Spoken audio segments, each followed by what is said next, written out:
নমস্কার, কেমন আছেন সবাই? ভালোবাসা আর বাড়ির মানুষের ছোট ছোট আবদার পূরণ করা রান্নাঘর বাড়ির আবদারে আপনাদের সবাইকে সুস্বাগতম জানাই। এঁচোড় আমরা যেমন ভালোবাসি, তেমনি কাঁঠাল দানারও আমাদের অনেকেরই ভীষণ প্রিয়।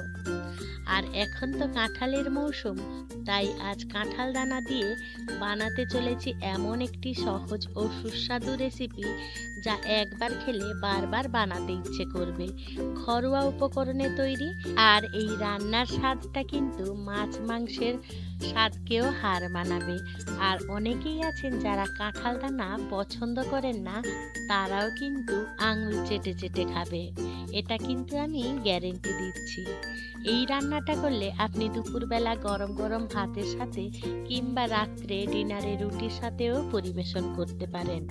অনেকেই এই কাঁঠাল খেয়ে কাঁঠাল দানা ফেলে দেন, কিন্তু এই রান্নাটা একবার বানিয়ে ফেলুন, ভুলেও আর কোনোদিন এই কাঁঠাল দানা বা কাঁঠালের বিচি ফেলে দেবেন না। আশা করছি আজকের এই রেসিপিটি আপনাদের ভীষণ ভালো লাগবে, তাই সম্পূর্ণ ভিডিও দেখার অনুরোধ রইল। একেবারে স্কিপ করো না কিন্তু, তাহলে আসল স্বাদটা মিস হয়ে যাবে।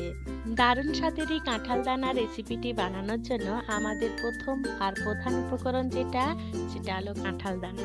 আমি আমার মতন করে নিয়ে নিয়েছি, আপনারা আপনাদের মতন করে পরিমাণটা বাড়িয়ে বা কমিয়ে নেবেন। ভিডিও স্টার্টিংয়ে দেখিয়েছি কিভাবে কাঁঠাল দানা ছাড়াচ্ছিলাম, তো সেইভাবেই ছাড়িয়ে নেবেন, সবাই জানেন। তবে কাঁঠাল দানাটা আগে আমি কয়েকদিন রোদে দিয়ে দিয়েছিলাম। কাঁঠাল দানা খুব সহজেই পরিষ্কার করতে পারবেন, তার ভিডিও আমার চ্যানেলে দেয়া আছে, বা আমি আই বাটনে দিয়ে দেবো, আপনারা আমার চ্যানেল ভিজিট করে দেখে নিতে পারেন। তো দেখুন, সেই পদ্ধতি অনুসরণ করে আমি কাঁঠাল দানাগুলোকে সুন্দরভাবে পরিষ্কার করে নিয়েছি। আপনারা চাইলে লাল খোসাটা দিয়েও বানিয়ে নিতে পারেন, তবে খোসাটা থাকলে তরকারির কালারটা খুব একটা ভালো আসে না, তাই আমি সম্পূর্ণ কাঁঠাল দানা সুন্দরভাবে পরিষ্কার করে নিয়েছি। এবারে কাঁঠাল দানাগুলোকে বেশ ভালো করে ধুয়ে পরিষ্কার করে নিয়েছিলাম। এবারে কাঁঠাল দানাটা সেদ্ধ করে নেব।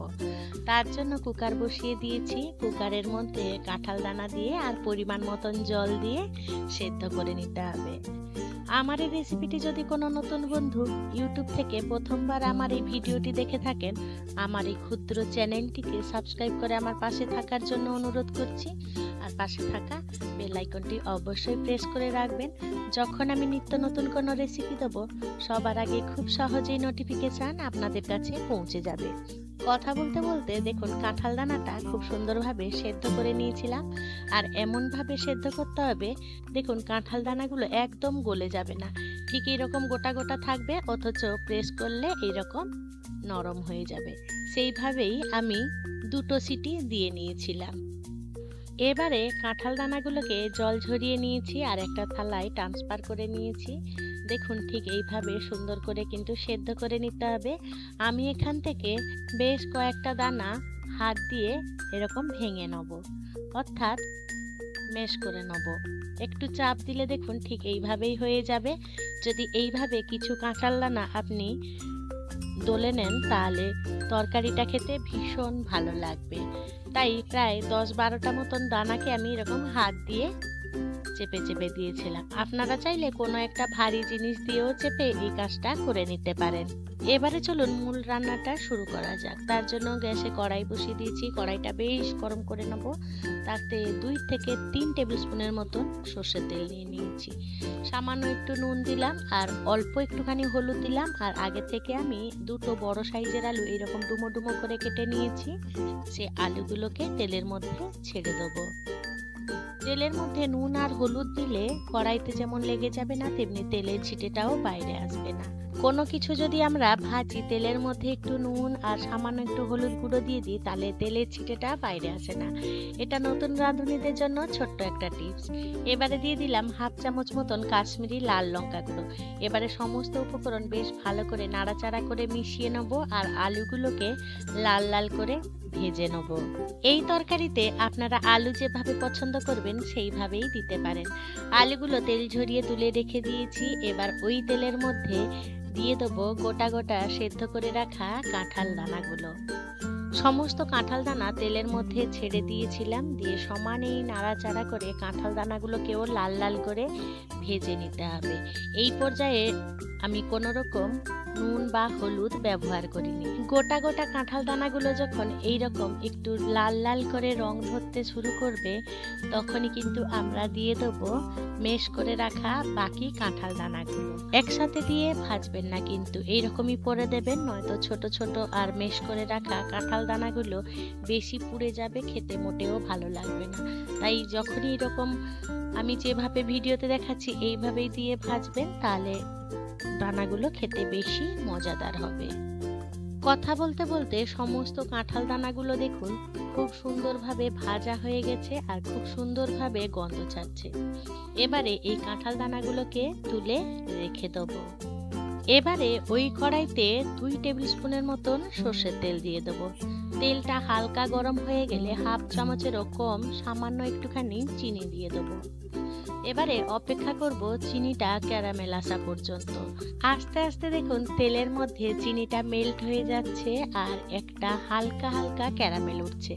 তখনই ফোড়নে দিয়ে দেবো 1 চামচ মতন জিরে, এলাচ, দারুচিনি, লবঙ্গ। দেখুন ক্যারামেলটা খুব সুন্দরভাবেই উঠে আসছে। এইভাবে উঠে এলেই দিয়ে দেবো ফোড়নটা। ফোড়নটা যখন একটা সুন্দর মিষ্টি গন্ধ বেরোবে, ততক্ষণ কিন্তু ভাজা করে নেব। এবারে আগে থেকে 2টো বড় সাইজের পেঁয়াজ আমি এরকম কুচি করে নিয়েছিলাম, পেঁয়াজ কুচি দিয়ে দিলাম। দিয়ে সমানেই নাড়াচাড়া করে পেঁয়াজগুলোকে ভেজে নেব। পেঁয়াজগুলোকে প্রথমে তেলের সাথে বেশ নাড়াচাড়া করে মিশিয়ে নিয়েছিলাম, আর পেঁয়াজ যাতে তাড়াতাড়ি ভাজা হয়ে যায় তার জন্য হাফ চামচ মতন নুন দিয়ে দিলাম। নুনটা দিয়ে দিলে কি পেঁয়াজটা বেশ তাড়াতাড়ি ভাজা হয়ে যাবে। এদিকে গ্যাসের ফ্লেম লো টু মিডিয়াম আছে পেঁয়াজটাকে ভাজতে দিলাম। অন্যদিকে চলুন একটা মশলা বানিয়ে নিই। তার জন্য ছোট মিক্সির গ্রাইন্ডারে জার নিয়ে নিয়েছি, তাতে দিয়ে দেবো 2 ইঞ্চি মতন আদা আর দিয়ে দেবো বেশ খানিকটা রসুন। রসুনের কোয়াগুলো আমার ছোট ছোট ছিল, তাই যেভাবে রসুন খান সেইভাবেই দিয়ে দেবেন। এবারে এটাকে সুন্দর একটা ফাইন পেস্ট বানিয়ে নেব। আর এদিকে চলুন পেঁয়াজটা ভাজা খুব সুন্দরভাবে হয়ে গেছে, অর্থাৎ পেঁয়াজ থেকে কাঁচা গন্ধ চলে গেছে। তবে এই তরকারিতে পেঁয়াজ খুব বেশি লাল লাল করে ভাজবো না। কড়াই মাঝখানে একটু জায়গা করে দিচ্ছি, তাতে আমি 1 চামচ মতন কাশ্মীরি লাল লঙ্কা গুঁড়ো দিয়ে দেবো আর তরকারির পরিমাণ অনুযায়ী হলুদ গুঁড়ো দিয়ে দেবো। এই তেলের মধ্যে দিলে কি তরকারি কালারটা খুব সুন্দর আসবে। লঙ্কা গুঁড়ো হলুদটা দিয়ে বেশ ভালো করে পেঁয়াজটাকে কয়েকবার নাড়াচাড়া করে মিশিয়ে নিয়েছিলাম। পেঁয়াজের সাথে লঙ্কা গুঁড়ো আর হলুদটা বেশ সুন্দরভাবে মিশে গেলে আগে যে মশলাটা করলাম, অর্থাৎ রসুন আর আদার পেস্টটা এখানে দিয়ে দেবো। দিয়ে সমানেই নাড়াচাড়া করে রান্না করে নেব। যতক্ষণ না এই রসুন আর আদা থেকে কাঁচা গন্ধ যাচ্ছে ততক্ষণ কিন্তু কষিয়ে নিতে হবে। যারা নতুন রাঁধুনি আছেন তাদের জন্য কিন্তু ছোট ছোট কুকিং টিপস আমার এই রান্নার মাধ্যমে আমি দিয়ে থাকি। যদি আপনাদের সেগুলো উপকারে আসে তাহলে অবশ্যই কমেন্টে জানাবেন। দেখুন সুন্দরভাবে কষানো হয়ে গেছে। এই পর্যায়ে কোনো রকম আমি জল ব্যবহার করিনি। এবারে ওই মিক্সির গ্রাইন্ডার জারের মধ্যে আমি 2টো টমেটো পেস্ট করে নেব। দেখুন ফাইন পেস্ট করে নিয়েছি, একদম পিউরি হয়ে গেছে। এবারে এদিকে মশলাটাও খুব সুন্দরভাবে তেল ছাড়তে শুরু করে দিয়েছে আর আদা রসুনের কাঁচা গন্ধটাও চলে গেছে। এই পর্যায়ে দিয়ে দেবো রান্নায় ব্যবহার করা গুঁড়ো মশলা। 1.5 চামচ মতন দিয়েছি ধনিয়া গুঁড়ো আর 1 চামচ মতন জিরে গুঁড়ো। এই মশলাটা দিয়ে একটুখানি নাড়াচাড়া করে সমস্ত উপকরণের সাথে মিশিয়ে নেব। এইভাবে মশলাগুলো যদি ভেজে নেন তাহলে তরকারির স্বাদটা কিন্তু একটু অন্যরকম হয়। তাই এইভাবেই করে নেবেন। আর দেখবেন মশলাগুলো যখনই সবার সাথে মিশে যাবে অথচ কড়াইতে লেগে যাচ্ছে না, সেই পর্যায়ে আমরা দিয়ে দেবো বেটে রাখা টমেটোটা। টমেটো পিউরিটা দিয়ে বেশ ভালো করে আবারও আমরা কষিয়ে নেব। যতক্ষণ না মশলাটা থেকে তেল রিলিজ হয়ে আসছে ততক্ষণ কিন্তু কষিয়ে নিতে হবে। এই পর্যায়ে দিয়ে দিলাম লঙ্কা গুঁড়ো 1 চামচ। আপনারা যেভাবে ঝাল খাবেন সেই পরিমাণ অনুযায়ী লঙ্কা গুঁড়োর পরিমাণটা বাড়িয়ে বা কমিয়ে নেবেন। দেখুন মশলাটা এই পর্যায়ে একটু কড়াইতে লেগে লেগে যাচ্ছে। এবারে মিক্সির গ্রাইন্ডার জারটা ধুয়ে জল দিয়ে দিলাম। জলটা দিয়ে মশলাটাকে আবারও কষিয়ে নেব। যে কোনো রান্না যদি আমরা একটু ধৈর্য ধরে কষিয়ে কষিয়ে রান্না করি তাহলে তরকারির স্বাদটা কিন্তু দ্বিগুণ হবে। এটাকেও আমি কষিয়ে নিয়েছিলাম বেশ খানিকক্ষণ। দেখুন মশলাটার গা থেকে তেল রিলিজ হয়ে আসছে। এই পর্যন্ত কিন্তু আমাদের কষিয়ে নিতে হবে। মশলাটা সুন্দরভাবে কষানো হয়ে গেলে এবারে দিয়ে দেবো ভেজে রাখা আলু আর কাঁঠাল দানা। আলু আর কাঁঠাল দানাটাকে এই মশলার সাথে আবারও কষিয়ে নেব। কাঁঠালের বীজের এই রান্নাটি বাড়িতে একবার বানালে কিন্তু সবাই কিন্তু আঙুল চেটে চেটে খাবে। আর যেদিনকে এই কাঁঠাল বীজের ডালনা কিংবা রসা বানাবেন সেদিনকে কিন্তু মাছ মাংস আর কিছুই বানাবেন না, কারণ এটা দিয়েই পুরো ভাতটা খাওয়া হয়ে যাবে।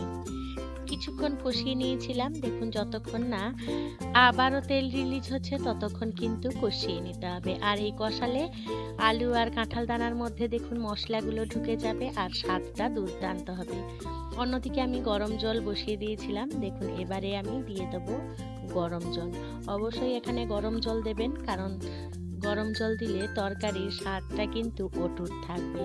তাই যে কোনো রান্নাতে যদি জল দিতে হয় তাহলে আপনারা অবশ্যই চেষ্টা করবেন গরম জল দিতে। জলটা দিয়ে বেশ ভালো করে নাড়াচাড়া করে নিয়েছিলাম। এই তরকারিটা খুব বেশি ঝোল ঝোল ভালো লাগবে না, আবার খুব বেশি শুকনো শুকনো ভালো হবে না। জলটা বেশ ভালো করে দিয়ে মিশিয়ে নিয়ে ঢাকা চাপা দিয়ে রান্না করে নেব মিনিট ৩-৪ মতন। তাতে আমাদের আলু আর কাঁঠালের বিচিগুলো সুন্দরভাবে সেদ্ধ হয়ে যাবে। ৩-৪ মিনিট পর ফিরে এলাম।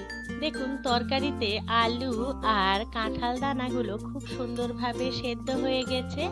আর যেগুলো অর্থাৎ কাঁঠাল দানাগুলো মেশ করে নিয়েছিলাম সেগুলো দেখুন তরকারিটা একটা গ্রেভি টেক্সচার এনে দিয়েছে। এবারে আমার একটু নুন কম লাগলো তাই নুন দিয়ে দিলাম স্বাদ মতো।